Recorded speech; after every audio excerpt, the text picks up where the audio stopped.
So here's the story.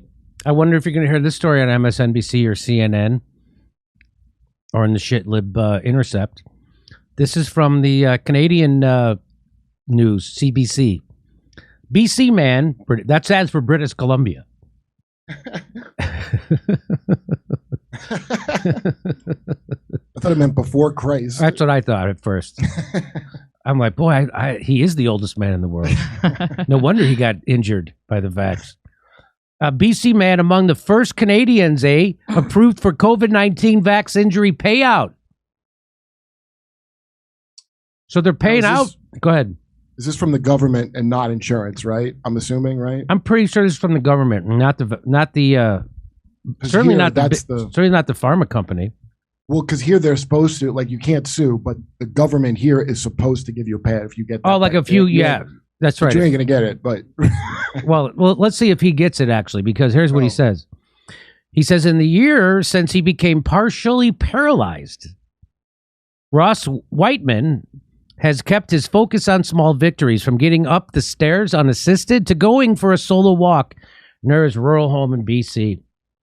But the biggest win came in the form of an email from Canada's Vaccine Injury Support Program, VISP, that confirmed something he says he knew all along, that his condition was likely caused by the Oxford AstraZeneca COVID-19 vaccine. So the Canadian Vaccine Injury Support, I guess that's their version of VAERS, maybe? I don't know. Wightman was diagnosed with Guillain-Barré Syndrome, a rare condition that affects the nervous system, just days after his first and only dose of the vaccine. The condition can cause paralysis, muscle weakness, and even death. A lot of people would want him to be mandated to take that or lose his job. That was without a support system in place when you get injured, right? I got injured. Who do I call? You can't sue anybody. No, we call you a racist if you bring up you were injured. That's right. Like if I tell people, like if I bring up being injured by the vaccine, they'll call me a racist, just like they did Eric Clapton. That was quite vindicating, Wightman said from his Lake County home in the Okanagan Valley. To have it in hand, in paper, acknowledging it has been vindicating. Guillain-Barré Syndrome diagnoses following a COVID-19 vaccination are extremely rare. About 1 in 700,000. So they know that 1 in 700,000 people who get it, that's going to happen to them. They know this. Doesn't that change every calculation you've ever had about mandating someone take this treatment? It does for me. According to Deneva, there have been 10 reports of individuals hospitalized with Guillain-Barré Syndrome within 30 days of a COVID-19 vaccine since December 2020, all of whom have been discharged according to the BCDC-BCDCB. 4 reports followed the AstraZeneca vaccine, 5 followed Pfizer-BioNTech Comirnaty, and 1 followed Moderna Spikevax. More than 11.7 million doses of the COVID-19 vaccine have been administered in British Columbia, with health experts noting the risks associated with coronavirus infection far outweigh the risks of vaccination. You know how callous that is? Because for this guy, it didn't far outweigh it. If you're a person that is that 1 in 700,000 is injured, then like I could see people going, hey, you got a better chance of living. Right. Unless you're someone that gets allergic to stuff like that, then you should be able to make the choice yourself. So what they're saying, this is what they're saying, that with the virus that is not that deadly, according to Bill Gates, that affects mostly the elderly, that the average age of death from it is over the age of life expectancy, that you'll still be better off getting that vaccine, even though That guy, the risk of that guy dying from it, the risk of that guy being hospitalized for COVID was 0.89%, according to the Pew Research Center. But it still far outweighs. That's what they say. Because there's been 41,000 deaths associated with COVID-19 in Canada, eh? So you don't want... But how many of those deaths were with COVID or from COVID? And how many of those deaths were people over 80? How many? Most of them? What's the 1 in 700,000 number of 1 in 700,000 is I'll tell you. For every 700,000 here. For every 700,000 vaccines, one person is going to get Guillain-Barré Syndrome. That's what that says. Okay. ZBS diagnosis following a COVID-19 vaccination are extremely rare, about 1 in 700,000. Well, I guess what I'm trying to say is for every 700,000 people who get COVID, what's the number? No. You're saying how many? Comparable number, yeah. You're saying you're saying of this, if 700,000 people got COVID, yes, how many of those people would die? Yeah, because that would be the numbers. You'd like to compare those numbers, right? Right, yeah. Yeah, I don't have those numbers. Let me see. Did I finish this? Yeah. The letter Wightman received makes him one of just a handful of Canadians to become approved for a COVID-19 vaccine injury benefit. So people are getting injured. They're giving it out to a handful of people.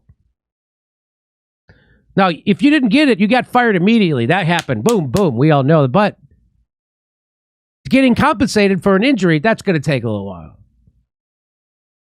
He chose not to share his total allotment with CBC News, citing privacy concerns, but he said the maximum payout under the program is about $284,000.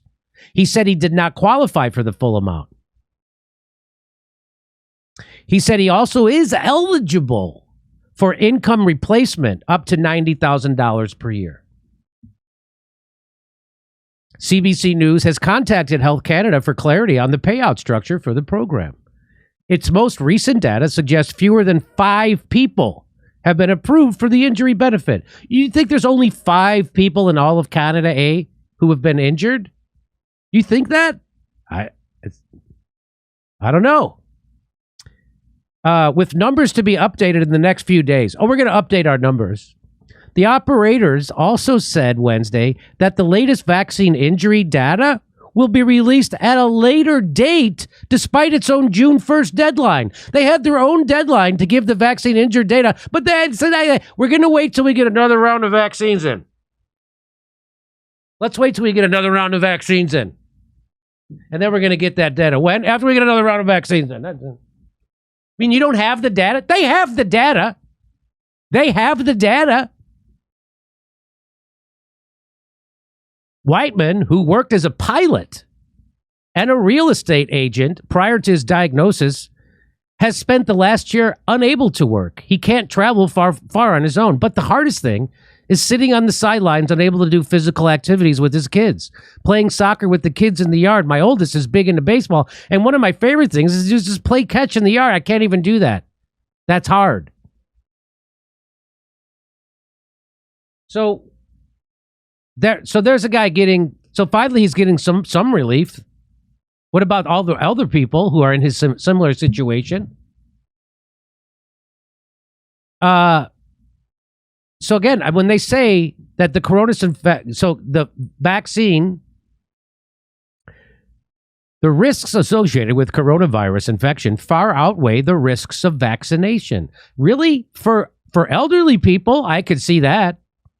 But does that also hold true for people 50 and under, or 40 and under, or 20 and under? That doesn't seem like a real statistic to me. That's not even a statistic. Those are words. By the way, even if it does, I mean, betting on red or black far outweighs the number parts on roulette, but you're still gambling? Yeah. Yeah, it's still a gamble. No, it's kind of wrong to treat people like, what, you're not going to do this gamble that I told you to do because I'm doing it? That really shouldn't affect me if I'm fine from a vaccine. Shouldn't everybody be able to make up their own gambling decisions? And I just want to remind people, I showed this in another segment today, but let me play it to you here. Here's what Bill Gates says about the coronavirus. It wasn't until early February when I was in a meeting that experts at the foundation said, there's no way, there's been too much travel without diagnosis for us to contain this.